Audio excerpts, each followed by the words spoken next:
Structural type of సెంటెన్సెస్లో next complex sentences. Complex sentences ఎలా ఉంటాయి అంటే, ఒక మెయిన్ క్లాజ్ సెంటెన్స్ ఉండాలి.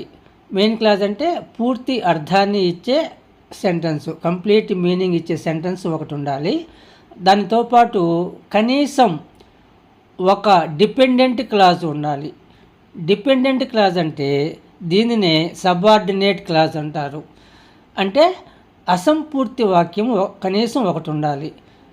ఒక పూర్తి అర్థాన్ని ఇచ్చే వాక్యము మరియు కనీసం ఒక అసంపూర్తి వాక్యం, పూర్తి అర్థాన్ని ఇవ్వని వాక్యము కలిపి ఉన్న మొత్తం సెంటెన్స్ని కాంప్లెక్స్ సెంటెన్స్ అంటాము.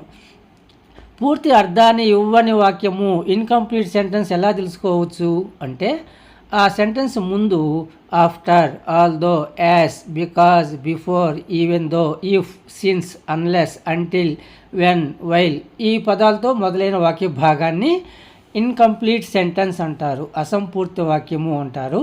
దానినే సబార్డినేట్ క్లాజ్ అని కూడా అంటారు, డిపెండెంట్ క్లాజ్ అని కూడా అంటారు. అంటే ఒక మెయిన్ సెంటెన్స్ మీద ఇది డిపెండ్ అయి ఉంటుంది. ఆ విధంగా ఒక పూర్తి అర్థాన్ని ఇచ్చే వాక్యము, కనీసం ఒక అసంపూర్తి వాక్యము కలిపి ఉన్న మొత్తం వాక్యాన్ని కాంప్లెక్స్ సెంటెన్స్ అని అంటాము. కంప్లీట్ మీనింగ్ ఇచ్చే సెంటెన్స్ కానీ, ఇన్కంప్లీట్ సెంటెన్స్ కానీ లేదా రెండూ కానీ ఏ టెన్స్లోనైనా ఉండవచ్చు. అవి నెగిటివ్గా, పాజిటివ్గా ఎలాగైనా ఉండొచ్చు.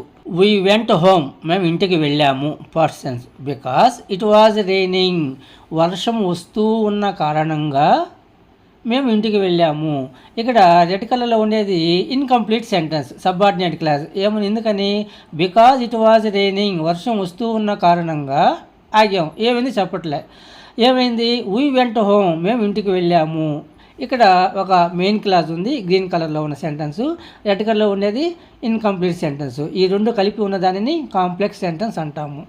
ఒక పూర్తి అర్థాన్ని ఇచ్చే వాక్యము, రెండు అసంపూర్తి వాక్యాలు కలిసి ఉన్న దానిని కూడా కాంప్లెక్స్ సెంటెన్స్గా చెప్తాం.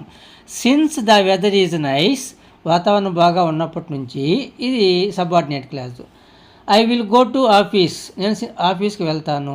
Because I want time pass, నాకు టైం పాస్ కావాల్సిన కారణంగా వాతావరణం బాగా ఉన్నప్పటి నుంచి నేను ఆఫీస్కి వెళ్తాను. ఇక్కడ రెడ్ కలర్లో ఉన్న రెండో వాక్యాలు కూడా సబార్డినేట్ క్లాజెస్, ఇన్కంప్లీట్ మీనింగ్ ఇచ్చేవి.